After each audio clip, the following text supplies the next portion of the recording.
নবীর কান্নার আওয়াজ। আম্মাজান বলেন, নবী গো কাঁদেন কেন? বলেন নাই দাগগুলা কিসের নবী? আপনার শরীরে কি বসন্ত ছিল নাকি? নবী আয়েশা, আপনি কি জানেন না আমি নবীর শরীরে বসন্ত ওটা হারাম, আমি নবীর শরীরে পোকামাকড় বসা হারাম। এবার তাইলে কিসের দাগ? নবী কান্দে আর কায় আয়েশা নেই। ইসলামের শুরুর জমানায় এই মক্কার মানুষগুলার যখন আমি কালেমার দাওয়াত দেই, ওরা তো কেউ কালেমা পড়ে না, বরং ওরা আমার গালি দেয়, আমার থুতু দেয়। আমি নামাজ পড়তে দাঁড়াইলে উতবা সাহেব, আবু জাহেলেরা আমি যখন রুকুতে যাইতাম, ওরা আমার পিঠের উপরে নারী বুড়িগুলা উটের পচা নারী বুড়ি চড়াইয়া দিত, আর আমি উঠতে পারতাম না। আমার ছোট্ট মেয়ে ফাতিমা আমার খোঁজার জন্য বাইর হয়ে যেত, আব্বু কেন এখনো আসে না? ও দেখতো আমার পিঠের উপরে ওই উঠে পড়া পচা নারী বুড়িগুলা দিয়া উতবা সাহেব দূরে দাঁড়ায় দাঁড়ায় হাসে। আমার মেয়ে টাইনা টাইনা উঠে নারী বুড়িগুলা সরাইয়া তারপরে আমার উঠে বাসায় নিয়ে যাই চলে আইসা। ওই জমানার মধ্যে আমি মক্কার অলিতে গলিতে ঘুরে ঘুরে কালিমার দাওয়াত দেই। কেউ তো কালেমা পড়ে না, বরং আমারে গালি দেয়, আমার মারার জন্য পরিকল্পনা করে। আমি বুক ভরা আশা লইয়া ওই তায়েফের ময়দানে আমি গেলাম এই কালিমার দাওয়াত নিয়ে, কারণ তায়েফ হইল আমার নানার দেশ। আমার মা দুধমা হালিমার বাড়ি তায়েফে, ওখানে আমি গেলাম কালিমার দাওয়াত দেওয়ার জন্য। ওখানে যায় সাধারণ কোনো মানুষের আমি দাওয়াত দিই নাই, অশিক্ষিতদেরকে দাওয়াত দিই নাই, তিনজন নেতাকে আমি দাওয়াত দিলাম। ওরা কয়, আর বুঝি আল্লাহ কেউ পায় নাই, তোমারে নবী বানাইছে। এই বলে ওরা তো কালিমা পড়লো না। এবার ওরা ওই তায়েফের যুবকদেরকে লালাই দিল আমার পিছনে আমাকে পাথর মারার জন্য। ওরা বলে আমি নাকি পাগল, এই বলে আমাকে পাথর মারা আরম্ভ করলো। এ আইসা অনেকগুলো যুবক, এত বড় বড় পাথরগুলো তায়েফের পাথর আমি নবীর গায়ে মারতে আরম্ভ করলো। এবার আমি তাকে দেখি, আমার যেখানে পাথর পরে ওখান থেকে রক্তগুলা ছিটকা বাইরা বাইর হয়ে যাইতেছে। এই পাথর মারতেছে ওই তাইফের বেঈমানেরা আমার নবীরে পাথর মারে রে যুবক। আর আমার নবী দৌড়ায়। নবী বলে, ডানে তাকাইয়া দেখি পাথর, ভাবে তাকাই দেখি পাথর, পিছন থেকেও পাথর। এবার নবী দৌড়ায় আর ডাক দেখে তাইফের ছেলেরা, আর আমার পাথর মারিও না, আমি সহ্য করতে পারি না। আর আমার পাথর মারিও না, আমি পাগল না রে, আমি পাগল না। ওরা কেউ আমার নবীর কথা শুনে না রে যুবক। পাথর মারতে মারতে নবীর রক্ত বাইর হইয়া গোটা শরীরটা রক্তে লাল হয়ে গেল। যেই নবীর গায়ে পোকামাকড় বসা হারাম, যেই নবীর গায়ে পোকামাকড় বসা হারাম, ওই নবীর এত নরম শরীর তাইফের পাথরের আঘাতে ছিদ্র ছিদ্র হয়ে গেছে রে বাবা। নবী আবার ডাক ডাকে, তাইফের যুবকেরা আর পাথর মারিও না, আমি নবী সহ্য করতে পারি না রে যুবক। তোমরা কি জানো না আমি বড় এতিম, আমি নবীর মা নাই, বাবু নাই, দুনিয়া চালাকে আব্বার হারাইছি, 6 বছর আমি আমার মারে হারাইছি। তোরা আমার পাথর মারিস না, বেঈমানেরা পাথর মারা বন্ধ করে না। নবী আমার দৌড়াইতে দৌড়াইতে একবার না দুইবার না রে বাবা, নবী আমার কয়েকবার তায়েফের জমিনে বেহুশ হয়ে পড়ে গেছে। নবী আবার দৌড়ায়, নবী পানি পানি করে কান্দে, কিন্তু তায়েফের ময়দানে নবীর পানি দেওয়ার কেউ নেই, আবার নবীর পানি দেওয়ার কেউ নেই রে বাবা। এদিক দিয়ে আসমানের ফেরেশতাদের কান্নার আওয়াজ, জমিনের ফেরেশতারাও কান্দে। আসমান জমিনের ফেরেশতারা 2 দিন কেঁদেছিল, যেদিন ইব্রাহিম নবী তার সন্তানের গলায় ছুরি লাগিয়ে দিছে, ওই দিন আসমান জমিনের ফেরেশতাদের কান্নার আওয়াজ। আর সেদিন নবীর সাহেবের ময়দানে পাথর মাইরা বেহুশ বানিয়ে বলাইছে। আসমানের ফেরেশতাদের কান্নার আওয়াজ, জমিনের ফেরেশতাদের কান্নার আওয়াজ। কিতাবের মধ্যে লেখে এমনকি আল্লাহর আরশ বহনকারী ফেরেশতারাও কান্দে, ডাক ডাক আল্লাহ সহ্য করতে পারি না গো আল্লাহ,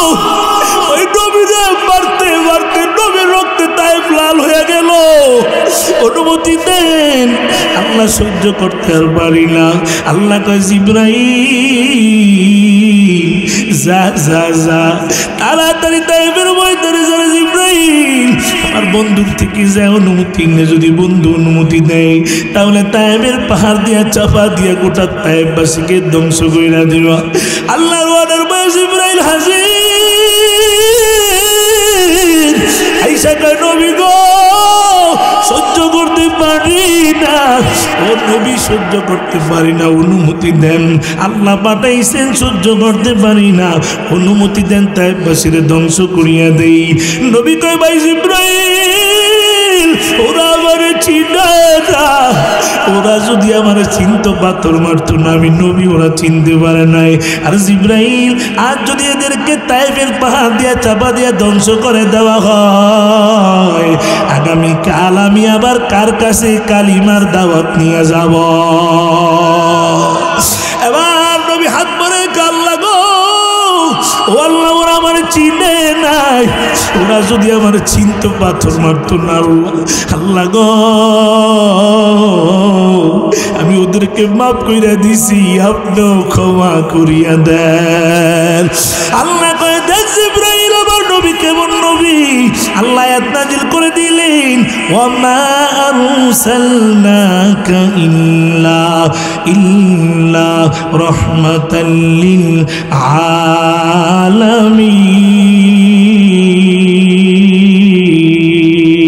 আলামিন। ওগো নবীর উম্মতেরা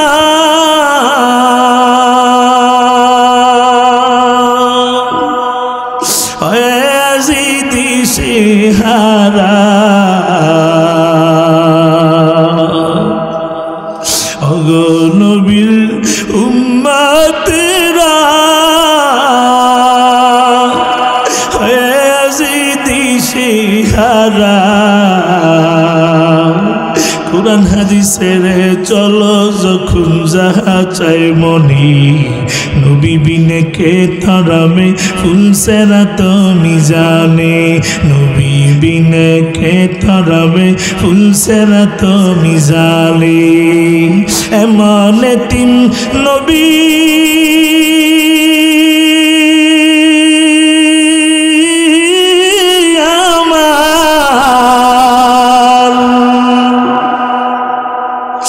পিতা মাতা নাই যে তাহার,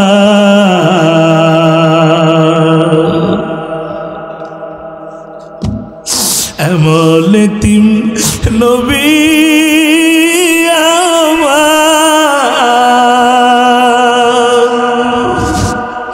পিতা মাতা নাই যে তাহার।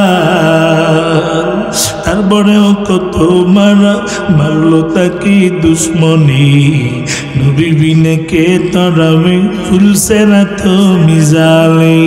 এরে কয়রা এলাকার মুসলমান ওই নবীরে গালি দেয় এমন দুশ্মন এখনো বাংলার জমিনে আসে না নাই। এ নবীর উম্মত গো, নবীর জন্য কি তোমার মায়া লাগে না? তোমার আব্বারে গালি দিলে তোমার মেজাজ গরম, তোমার পীরের বিরুদ্ধে কথা বললে মেজাজ গরম হয়ে যায়, তোমার নেতার বিরুদ্ধে কথা বললে মেজাজ গরম। নাস্তিকেরা আবার নবীরে গালি দেয়, আমার নবীর জন্য কি মায়া লাগে না?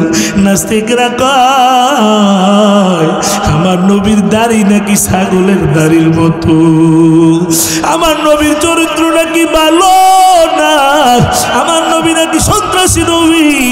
আজ ওই নাস্তিকদেরকে এই ময়দান থেকে হাজারো মানুষ লইয়া জানাই দিতে চাই, এ নাস্তিকের গোষ্ঠী শুনে না, আবার যদি কেউ আমার নবীরে গালি দেয়, আবার যদি কেউ নবীরে নিয়ে কটূক্তি করে, আবার যদি কেউ কোরআন বন্ধ করতে চায়, ইসলামের বিরুদ্ধে কথা কয়, মাদ্রাসার বিরুদ্ধে কথা কয়, ও কয়রা এলাকার মুসলমান গো, তোমাদেরকে যদি ডাক দেওয়া হয় ময়দানে, যদি একটা ডাক দেওয়া হয় নবীর ইজ্জত রক্ষা করার জন্য, ইসলাম রক্ষা করার জন্য, কোরআন রক্ষা করার জন্য, ঈমান রক্ষা করার জন্য, নবীর জন্য, কোরআনের জন্য, এই ময়দানে কাকা জীবন দিতে তোর হাত ধরে উঠে আল্লাহকে দেখাও।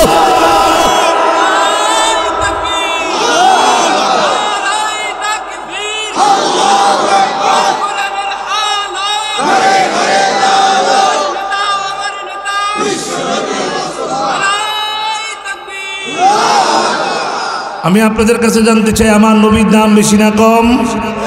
এই জোরে আওয়াজ দিয়ে বলো, বেশি না কম? এই দেশের শেখ মুজিবুর রহমান থেকে আমার নবীর দাম বেশি না কম? এই দেশের জিয়াউর রহমান থেকে আমার নবীর দাম বেশি না কম? এই দেশের শাহ চাচা থেকে আমার নবীর দাম বেশি না কম? হে কয়রা এলাকার মুসলমান, তোমাদের দাবি যদি এটি হয়, এই দেশে শেখ মুজিবুর রহমানের বিরুদ্ধে কথা বললে বিচার হয় টার্বুনো আছে, এই দেশে বিএনপির বিরুদ্ধে কথা বললে, জিয়াউর রহমানের বিরুদ্ধে কথা বললে বিচার হয় টার্বুনো আছে, এরশাদের বিরুদ্ধে কথা বললে বিচার হয় টার্বুনো আছে। আমাদের সকলের দাবি, বর্তমান প্রধানমন্ত্রীর কাছে যদি আমার নবীকে কেউ গালি দেয়, 98% মুসলমানের দেশে নবীর দুশ্মনের ফাঁসির আইন চালু করতে হবে, ঠিক কিনা বলো? যেই দাবিটা জানাইছি, এটা কি কোনো দলীয় দাবি নাকি ইমানি দাবি? জোরে বলেন। কারণ দল যার যার, নবী নবী। এই দেশে আওয়ামী লীগ ওলাগো নবী কি ভিন্ন? বিএনপি ওলাগো নবী ভিন্ন? জামাত ইসলামী ওলাগো নবী ভিন্ন? এই দেশে হেফাজত ইসলাম চরমনাই ওলাগো নবী কি ভিন্ন? দল যার যার, নবী সবার। সুতরাং এটা আমাদের কোনো দলীয় দাবি নয়, এটা আমাদের ইমানি দাবি, ঠিক কিনা বলেন? ভাইরা আমার, নবী বলেন, ক্বালান নবী সাল্লাল্লাহু আলাইহি ওয়াসাল্লাম, আনা খাতামুন নাবিয়্যিন লা নাবিয়্যা বাদি। আমি শেষ নবী, আমার পরে কোন নবী আসবে? আসবে? জোরে বলেন, আসবে? আরো জোরে আসবে? আমার নবীর পরে কোন নবী আসবে? কিন্তু যদি কেউ বলে আমার নবীর পরে নবী আসবে, ওটা কি মুসলমান না বেঈমান? আরো আসতে কান, বেঈমান। এই দেশে একটা দল আছে, ওরা আমার নবীর শেষ নবী মানে না। ওরা মির্জা গোলাম মোহাম্মদ কাদিয়ানীকে শেষ নবী মানে। ওরা মুসলমান নয়, ওরা কাফের, ঠিক কিনা বলেন? আমার বুখারীর উস্তাদ আল্লামা শাহ আহমদ শফি রহমাতুল্লাহ আলাইহি 104 বছর ইন্তেকাল করেছিলেন। ইন্তেকাল করার আগে সারা বাংলাদেশের আনাচে কানাচে ঘুরে ঘুরে জাতিকে সতর্ক করেছেন, কাদিয়ানীরা কাফের, ঠিক কিনা বলেন? প্রধানমন্ত্রীর কাছে একটি আবদার জানাইছেন, মাননীয় প্রধানমন্ত্রী, 98% মুসলমানের দেশে কাদিয়ানীদেরকে রাষ্ট্রীয়ভাবে কাফের ঘোষণা দিতে হবে। কারণ যারা আমার নবীকে শেষ নবী মানে না, ওরা কাফের, ওরা মুসলমান হতে পারে না। সুতরাং আমি আজ এই ময়দান থেকে নবীর হাজারো আশিকদেরকে নিয়ে, উম্মতদেরকে নিয়ে বর্তমান প্রধানমন্ত্রীর কাছে একটা আবদার জানাইতে চাই। মাননীয় প্রধানমন্ত্রী, আমাদের একটাই দাবি, উস্তাদের কণ্ঠে কণ্ঠ মিলাইয়া আজ একটা আবদার জানাইতে চাই। আমাদের সকলের দাবি, প্রাণের দাবি, আমার নবীর দুশ্মন যারা কাদিয়ানী, তাদেরকে এই দেশের সংসদে কাফের ঘোষণা দিতে হবে। কারা কারা একমত? হাত উঠে আল্লাহকে দেখান। নারে তাকবীর, নারে তাকবীর। নবীর পরে নবী নাই, সংসদে আইন চাই। নবীর পরে নবী নাই, নবীর পরে নবী নাই। কাদিয়ানীরা কাফের, কাফের, কাফের। কাদিয়ানীরা কাফের। নবীর পরে নবী নাই। কাদিয়ানীরা কি? জোরে আওয়াজ দিয়ে বলেন কি? রাসূলুল্লাহ সাল্লাল্লাহু। ফাঁকে ফাঁকে কেউ কেউ ফলাইছে অন্ধকারে, না? অন্ধকারে তো ভালো মানুষ যাওয়ার কথা না রে, কথা কয় না? ওই জরুর সাথে গেছে না? আল্লাহ সবাইরে কবুল করে, বলুন আমিন। আরো আসতে বলুন আমিন। কোন জায়গায় রাখছিলাম মনে আছে নি? ওয়াজ কোন জায়গায়? কাদিয়ানীরা কি? জোরে বলেন। আপনাদের এই প্রত্যন্ত অঞ্চলে খতমে নবুয়তের আলোচনা করা দরকার। কারণ বর্তমানে কাদিয়ানীরা প্রত্যন্ত অঞ্চলগুলোকে টার্গেট বানিয়ে গরিব দুঃখী মানুষ, মুসলমান সরল সোজা মুসলমানদেরকে টাকা পয়সা দিয়ে তারা ধর্ম হস্তান্তর করতেছে, ঠিক কিনা বলেন? পঞ্চগড়ে বয়ান করতে গেছি, লক্ষ লক্ষ মুসলমান খ্রিস্টান হয়ে গেছে। পাহাড়ে রাঙ্গামাটি হিলটেক্সে বয়ান করতে গেছি, হাজার হাজার মানুষ খ্রিস্টান হয়ে গেছে। এই জন্য এই প্রত্যন্ত অঞ্চলের মানুষগুলাকে সতর্ক করতে হবে। কারণ কাদিয়ানীরা মুসলমান নয়, ওরা কি? আরো জোরে আওয়াজ তুলতে হবে, নবীর পক্ষে ওরা কি? আজ নাস্তিক আসাদ নূর আমার নবীরে গালি দেয়, ফেসবুকে তোমরা দেখো না? আসাদ নূর যে নবীরে গালি দেয়, বিদেশের মাটিতে বসে বাংলাদেশের একটা সন্তান ওর আব্বা ওর তেজ্যপুত্র করে দিয়েছে, ও বিদেশের মাটিতে বসে আমার নবীকে এমন গালি দেই যেগুলো এখানে মাইকে উচ্চারণ করা সম্ভব না। আমি বলবো, আসাদ নূর, তোর যদি সাহস থাকে বাংলাদেশের এয়ারপোর্টায় ওটা বাংলার মুসলমান লাগবে না, এই কয়রার মুসলমানরা তোর জিব্বা কেটে কুকুরের নাস্তা বানিয়ে দিবে। ঠিক কিনা বলেন, ঠিক কিনা বলেন? মুসলমান ইমানদার, আল্লাহর নবী বলেন আনা খাতামুন নাবিয়্যিন লা নাবিয়্যা বাদি, আমি শেষ নবী, আমার পরে আর কোন নবী আসবে?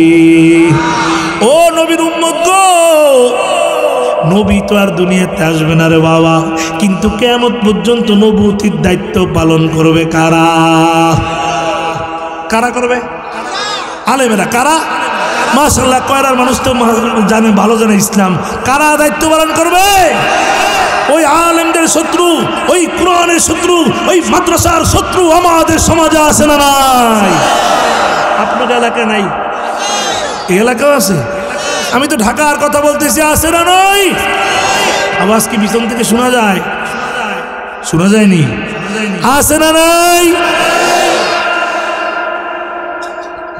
একদল দেখবেন হুজুর যদি একটু মোটা হয়, সার দোকানে বসে বসে কয় দেখ দেখ দেখ, পরের বাড়ি খেয়ে শরীরটা বানাইছে রে, কথা কয় না।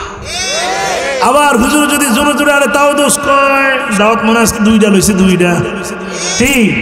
হুজুর আস্তে আটলো দোষ কয়, আগের মতো দাওয়াতটা দেখুন আর বুঝি পায় না। হুজুর টাচ মোবাইল চালাইলেও দোষ কয়, হুজুর কেন টাচ মোবাইল চালাবে? আবার না চালাইলেও দোষ কয়, হুজুর আধুনিক হইতেই পারে নাই। সব দোষ করে ওরা চাপাই দেয় হুজুরদের ঘাড়ে। কি সত্য না মিথ্যা? সব দোষ করে কারা? তারা। জোরে কোন কারা? এত আসতে পেলে ওয়াজ হবে না। কারা? আমরা কি কারো নাম বলছি? কারা? তারা। আরো গিয়ার লাগাই দেব, এসকেলেটর বাড়ায়া। সব দোষ করে কারা? চাপাই দেয় কাদের ঘাড়ে? হুজুরদের ঘাড়ে। হুজুরদেরকে দুর্বল পাইছো তো। একটা উদাহরণ দিলে আপনারা বুঝবেন। আপনার এলাকায় দই আছে? দই দই দই আছে? দই মিষ্টি দই না চুকা দই? দোনোটাই। আচ্ছা, দই যেটার মধ্যে বসান আপনি এটাকে কি বলেন? কি বলেন? টাটি। টাটি টাটি টাটি না? আচ্ছা, টাটি বুঝছে নি? কারণ এক এক দেশের এক এক ভাষা, ঠিক না? টাটি। আচ্ছা, এই টাটির ভিতরে আপনার দই বসান দুধ দিয়ে না? এক বুড়ির দই খেতে মন চাইছে। দই কি খেতে মন চাইছে? টাকার জন্য দই কিনতেও পারে না, খাইতেও পারে না। অনেক কষ্ট করে করে এক টাটি দই বাজার থেকে কিনে আনছে, কয়রা বাজার থেকে, মনে করেন উদাহরণ দিচ্ছি। এখন কিনে এনে যখন দই নিয়ে ঘরে ঢুকতেছে, বুড়ির ঘরের দরজায় ছিল একটা গাছ, গাছের মাথায় একটা বানর বসেছিল। বানর দেখে ফেলাইছে বুড়ি যে দই নিয়ে ঘরে ঢুকছে। কে দেখে ফেলাইছে? বানর।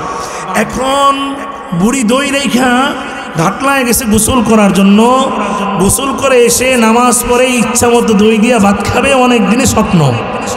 কিন্তু বুড়ি যখন ঘাড়ে গোসল করতে গেছে, বানর গাছের থেকে আস্তে আস্তে নেমে ঘরে ঢুকে বুড়ির এক টাটি দই পুরাটা খেয়ে ফেলছে।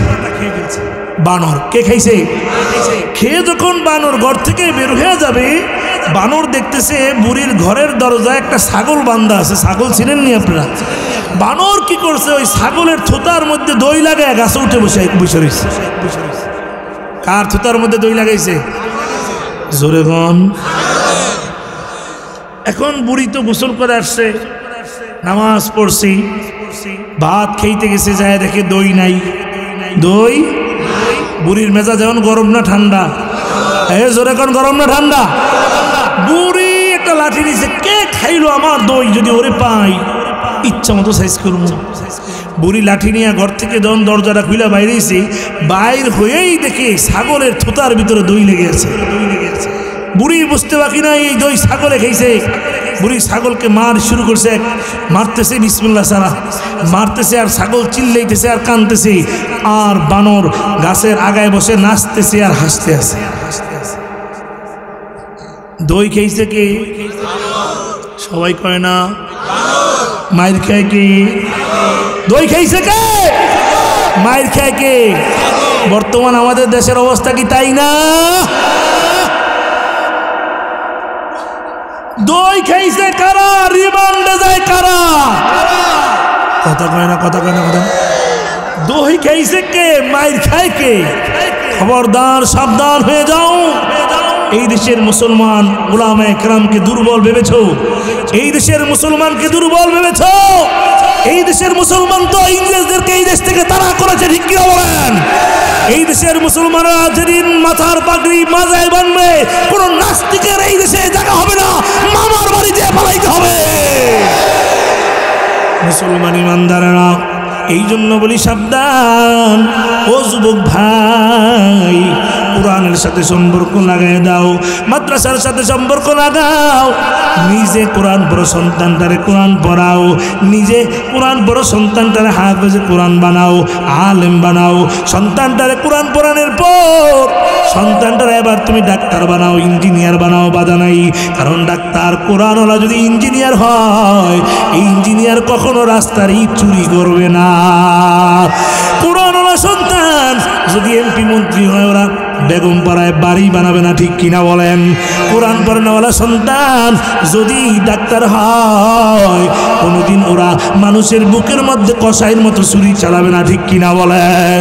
এই জন্য বলি ভাই রে, ও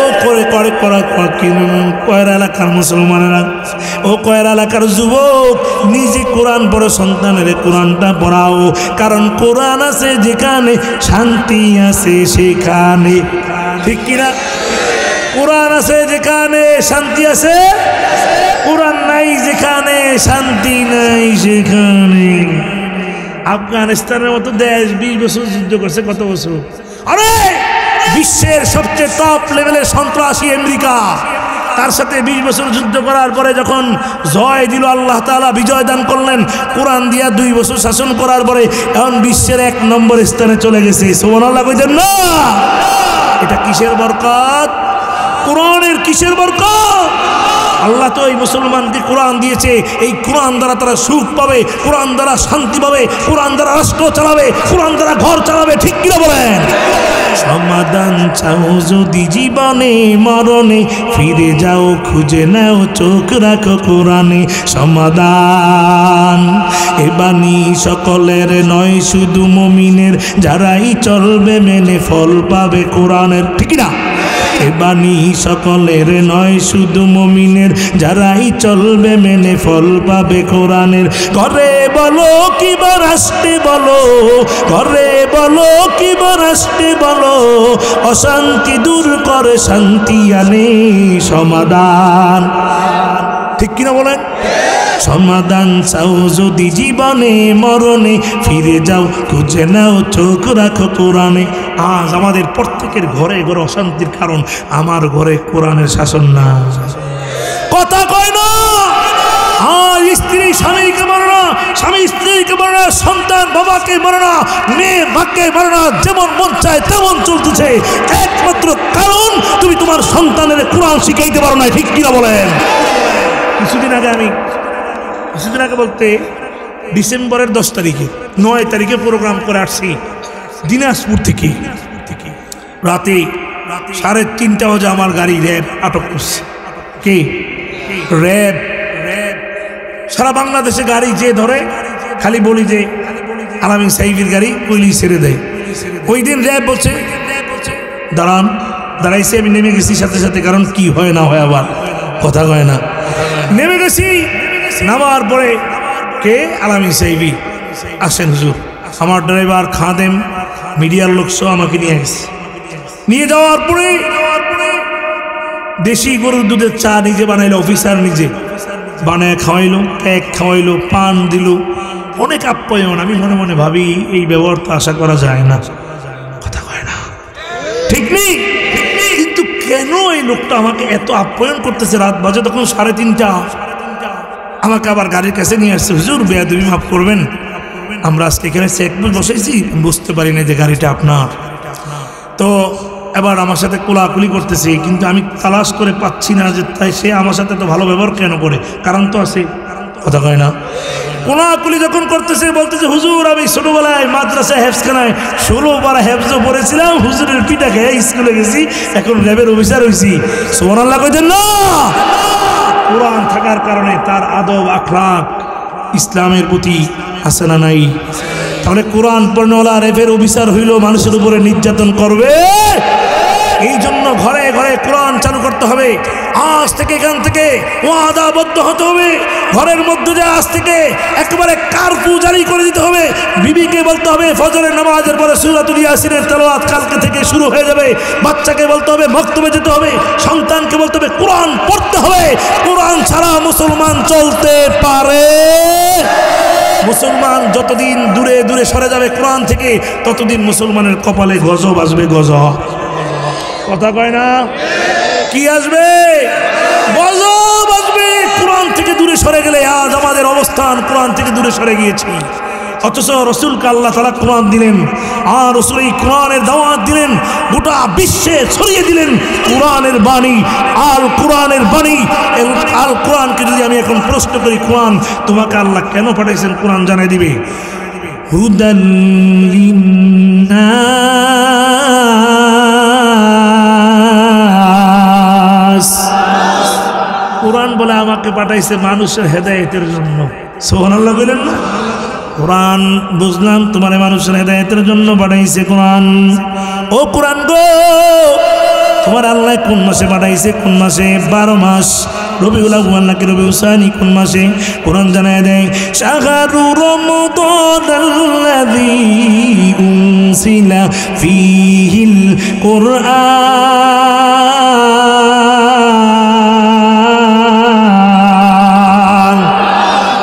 কোরআন বলে আমাকে বাড়াইছে রমজান মাসে। সুবহানাল্লাহ কইতেন না? এই কোন মাসে কোরআন বাড়াইছে? রমজান। ওই মাস সামনে আসতেছে, ঠিক কিনা বলেন? মাত্র আর কয়দিন বাকি? 5 দিন বাকি আছে রমজানের। রমজান মাস দাম বেশি না কম? আরে আল্লাহ রমজান মাসে কোরআনকে নাজিল করেছেন। রমজানের এত দাম, এত দাম। রাসূল বলেন রমজান মাস আসার আগে আল্লাহ ওয়ালারা সাহাবায়ে কেরাম এরা অপেক্ষায় থাকতেন কবে আসবে রমজান মাস, আর আমরা কবে আখিরাতের ব্যবসাটা করব। আর আমরা এখন আশায় থাকি দোকানটা কবে খুলবো, রমজান মাস কবে আসবে, বেশি বেচা কিনা করব। কথা হয় না? অন্য দেশে রমজান মাস আসলে দ্রব্যমূল্যের দাম কমে, আমার সোনার বাংলাদেশে বাড়ে। ঠিক কি বলেন? শশা থাকে এখন 20 টাকা, তখন রমজানে থাকে 120 টাকা। মরিচের কেজি 1200 টাকা পর্যন্ত হয়, ঠিক না? এদেরকে চিহ্নিত করে শাস্তির আওতায় আনা দরকার, ঠিক কিনা বলেন? রমজান মাস আসতেছে, রমজানের এত দাম। নবী বলেন, আল্লাহ বলেন নবী গো উম্মতের জানিয়ে দেন রমজান মাস এত দামি মাস।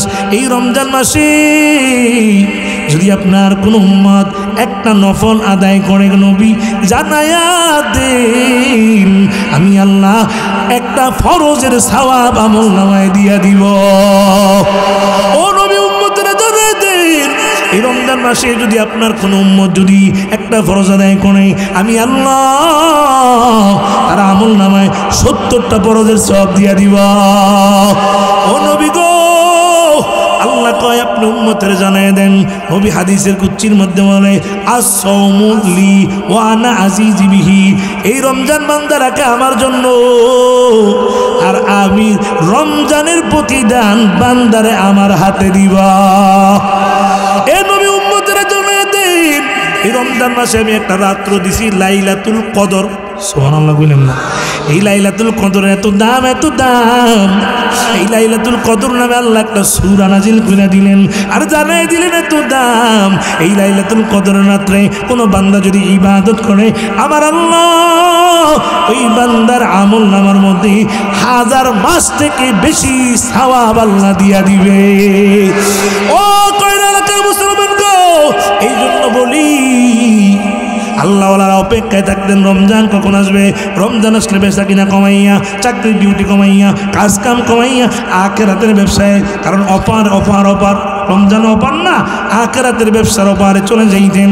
এ নবীর উম্মত গো, আবার রমজান শেষ হইলে এরা কান্নাকাটি করতেন। রমজান শেষ হয়ে গেল, খলিফাতুল মুসলিমিন আমিরুল মুমিনিন খলিফাতুল মুসলিমিন হযরত ওমর রাদিয়াল্লাহু তাআলা রমজানের শেষ ঈদের নামাজ পড়াইয়া, ঈদের নামাজ পড়া এবার কান্নাকাটি আরম্ভ করলেন। রুমের দরজা লাগায় কান্নার আওয়াজ, কান্দে কান্দে কান্দে রে বাবা। এবার ওই আবু হুরায়রা রাদিয়াল্লাহু তাআলা দৌড়ে গেল, নবী গো আবু হুরায়রা দৌড়ে যায় আমিরুল মুমিনিন ওমর, আপনি ঈদের দিন কেন কান্দেন, খুশির দিন কেন কান্দেন? ওমর ডাক ডেকে, আবু হুরায়রা রে, রমজান মাস তো শেষ হয়ে গেছে, গুনাহ মাফ হইছে কিনা জানি না, এই জন্য আমি কান্না করি। রমজান পাইলাম, গুনাহ যদি না মাফ করাইতে পারছি, নবী বলছে উনি যেন ধ্বংস হয়ে যায়। এই জন্য রমজান মাসে রোজা রাখবো তো ইনশাআল্লাহ। ইনশাআল্লাহ কারা কারা রাখবো? নারে তাকবীর, নারে তাকবীর। আল্লাহ কবুল করেন, বলেন আমিন। ওয়াদাবদ্ধ হবো, আমি রাখবো, আমার স্ত্রীকে রাখাবো, সন্তানকে রমজানে রোজা রাখাবো। 10 বছর উপরে যারা আছে সবাই রোজা রাখতে, ঘরের মধ্যে আজকে দেয় কার পূজারি করতে হবে, কেউ রোজা ছাড়া থাকতে পারবে না। খোদার কসম করে বলি, যদি সন্তানকে আপনি রোজা শিক্ষা না দেন, কিয়ামতের ময়দানে আপনাকে কাঠগড়ায় দাঁড়া করাই দিবে, ঠিক কিনা বলেন? এই জন্য রোজা রাখতে হবে। সামনে এই মূল্যবান মাস আসতেছে, আল্লাহ আমাদের সবাইকে কবুল করুক, বলেন আমিন। মনে আসেনি ওয়াজ কোথায় রাখছি? ভাইরা আমার, নবী তো আর আসবে না, তাইলে উলামায়ে কেরাম দায়িত্ব পালন করবে। মনে আসেনি? নবী আর আসবে না রে যুবক, উলামায়ে কেরাম দায়িত্ব পালন করবে। নবী বলে আমি নিজে জিম্মাদারি দিয়া গেলাম, ইন্নাল উলামা ওয়ারাসাতুল আম্বিয়া, উলামায়ে কেরামগণ হবে নবীর ওয়ারিস। এ নবীর উম্মত গো, ওই নবী আর আসবে না। নবী এখন রওজা মুবারকে জিন্দা। জোরে বলেন কি? জিন্দা নবী রওজা মুবারক উম্মতের জন্য কান্দে। মদিনায় যাইতে কার কার মন চায়? হাত তুলে আল্লাহকে দেখান। সবার যাইতে মন চায়? যাইতে মন চায়? আল্লাহ সবাইকে মদিনায় যাওয়ার তৌফিক দান করুক, বলেন আমিন। মদিনা যাইতে পারলাম না, মদিনা দেখতে পারলাম না, মদিনা যাইতে পারলাম না। আমি অসহায় তাই এত দূরে রই, আমি অসহায় তাই এত দূরে রই, শুধু সালাম জানাই, মদিনা যাইতে পারলাম না, মদিনা দেখতে পারলাম না।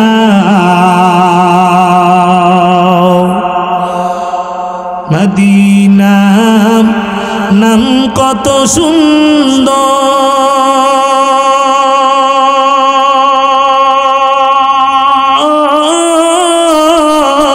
আল্লাহু আকবার। মদিনা কেড়েছে অন্তর,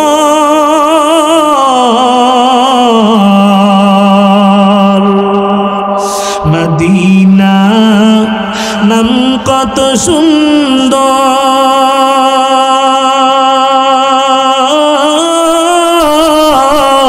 মদিনা কেড়েছে অন্তর। ওই মদিনার পথের দুলি আমি, ওই মদিনার পথের দুলি আমি মাখতে পারলাম না, মদিনা যাইতে পারলাম না, মদিনা দেখতে পারলাম না। আমি অসহায় তাই এত দূরে রই, আমি অসহায় তাই এত দূরে রই, শুধু সালাম জানাই, মদিনা যাইতে পারলাম না, মদিনা দেখতে পারলাম না। মদিনা নাম কত মধু,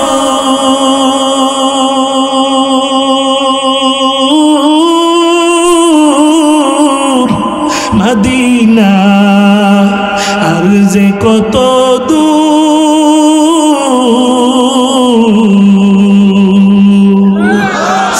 মদিনা নাম কত মধু,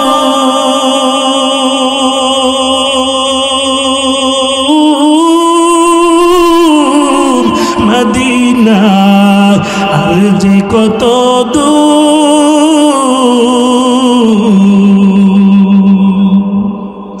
পাখির নাই ডানা থাকলে, পাখির মদিনায় ডানা থাকলে উড়ে যেতাম মদিনায়, মদিনা যাইতে পারলাম না, মদিনা দেখতে পারলাম না। কয়রা এলাকার শীতল হাওয়া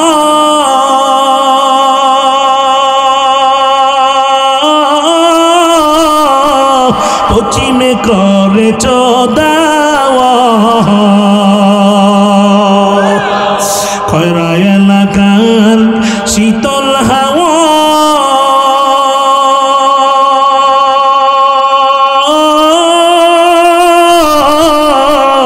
পশ্চিমে করে চদাওয়া।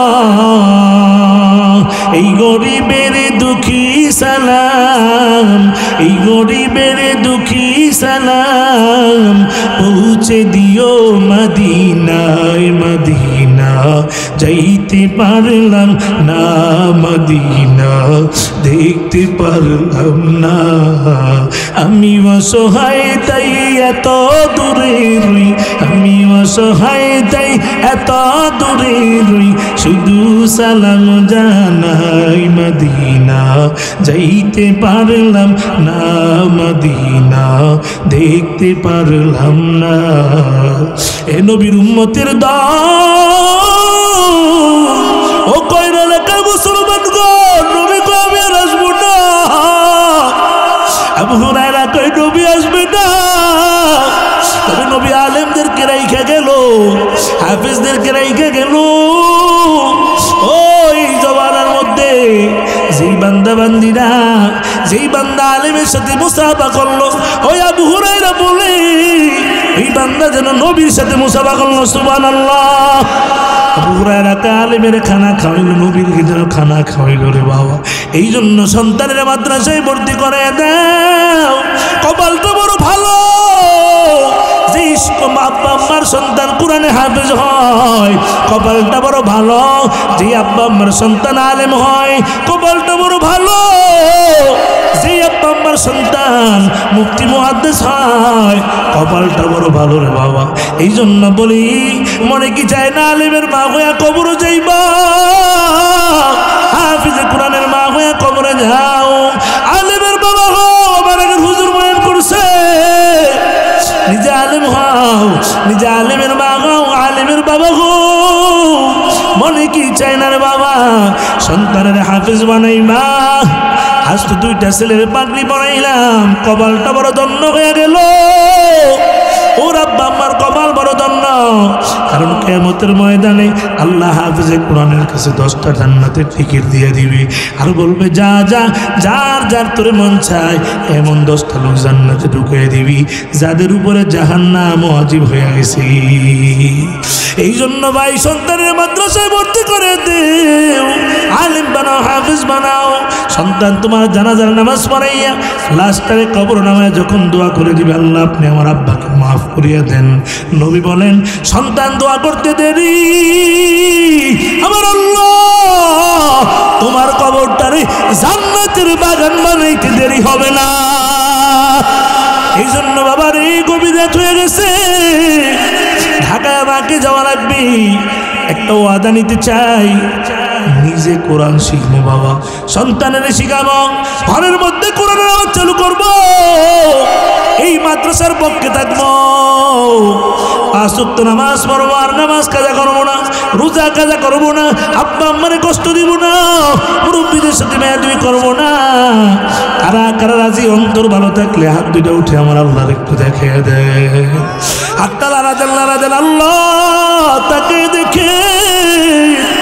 এই গভীর রাত আল্লাহ তাহাজ্জুদের সময় চলতেছে, আল্লাহ এই বান্দাগুলো যায় না, আল্লাহ ওয়াদা করতেছে আর জীবনে গুনাহ করবে না, নামাজ কাজা করবে না, আব্বা আম্মারে কষ্ট দিবে না, মাদ্রাসার পক্ষে থাকবে, আলেম ওলামার পক্ষে থাকবে। আয় আল্লাহ সকলের ওয়াদা কবুল করে নেন, বলেন আমিন। অল্প সময় যতটুকু আলোচনা করেছি আল্লাহ তাআলা আমাকে এবং আপনাদেরকে আমল করার তৌফিক দান করেন, বলেন আমিন। সর্বোপরি আপনারা যে একজন সভাপতি পেয়েছেন, ভাইজান কতবার যে আমার সাথে যোগাযোগ করেছে, আজকে কালকে প্রত্যেক দিন যোগাযোগ করার কারণে হয়তো প্রোগ্রাম রাখতে বাধ্য হয়েছি। আপনাদের কপাল ভালো, অনেক জায়গায় আমরা যাই, সভাপতি সাহেব হচ্ছে দাড়ি চাচা, কিন্তু একজন হাফেজে কোরআন আপনার সভাপতি পেয়েছেন, এটা আপনারা খুশি না বেজার? মাদ্রাসা মসজিদের সভাপতি উলামা একরাম হওয়া দরকার, কথা কয় না কা? কারণ ঘুষখোর সুদখোরকে সভাপতি বানায় লাভ। ঢাকার শহরে সব সুদখোরেরা ঘুষখোরেরা পেট মোটা এলারা সব সভাপতি, নামাজ পড়ে না, শুক্রবারের সারা, কথা কয় না, ঠিক কিনা বলেন? গ্রামগঞ্জগুলো আস্তে আস্তে শুরু হয়েছে, যার টাকা বেশি এর সভাপতি বানায়। না না, সভাপতি বানাইতে হবে আলেম অথবা হাফেজ দেখে, যিনি ইমামের কদর বুঝবে, মাদ্রাসার শিক্ষকদের কদর বুঝবে, ঠিক কিনা বলেন? এই জন্য আপনারা যুক্ত একজন সভাপতি বানিয়েছেন। আল্লাহ তাআলা সভাপতি সাহেবের হায়াতের মধ্যে বারাকা দান করেন, বলেন আমিন। এবং আজ স্টেজে যে মেহমানরা আছে সকলকে আল্লাহ হায়াতের মধ্যে বারাকা দান করেন, বলেন আমিন। এবং আপনারা কেউ দোয়া না করে যাবেন না, যাবেন ঠকবেন, কারণ তাহাজ্জুদের সময় দোয়া কবুল আর মুসাফিরের দোয়া কবুল। আমি কয়শো কিলো পথ অতিক্রম করে এখানে আসছি, মুসাফির মানে মুসাফিরের পরের মুসাফির, ঠিক আছে? ডাইরেক্ট দোয়া কবুল করে নামাজের মতো করে, তাড়াতাড়ি বসেন, নামাজের মতো করে বসেন, কেউ যাবেন না, নামাজের মতো করে বসেন। মাশাআল্লাহ, আল্লাহ সবাইকে কবুল করে, বলেন আমিন। না রে ভাই শোন, আজান দিতে আমি কই না, কারণ কারেন্টটা গিয়া ওয়াজের মানে পুরা একটা এলোমেলো লাগিয়ে দিছে, ঠিক না? আমরা ধারাবাহিকভাবে চলছি, ওয়াজের মধ্যে আমাদের বাধা টাধা দিলে তারপরে আলোচনা এইভাবে আর হয় না। আজান দিতাম আমি, কিন্তু জীবনে স্টেজে আজান দিইনি আমার ওয়াজের জীবনে, কারণ এটি নিয়ে আবার কিছু বক্তারা সমালোচনা করে, বিনা বক্ত বলে আজান দেয় বক্তারা। এমনকি আজানের সময় কথা কয় না, সময় কই ইকুয়াল কই ভাই মাইকেলা কই দে, আজান এক কলি শুনে যায়, তুই দাবি করছে নাই মাইকেলা না।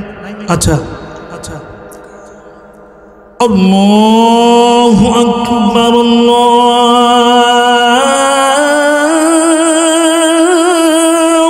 আকবার, আল্লাহু আকবার, আল্লাহু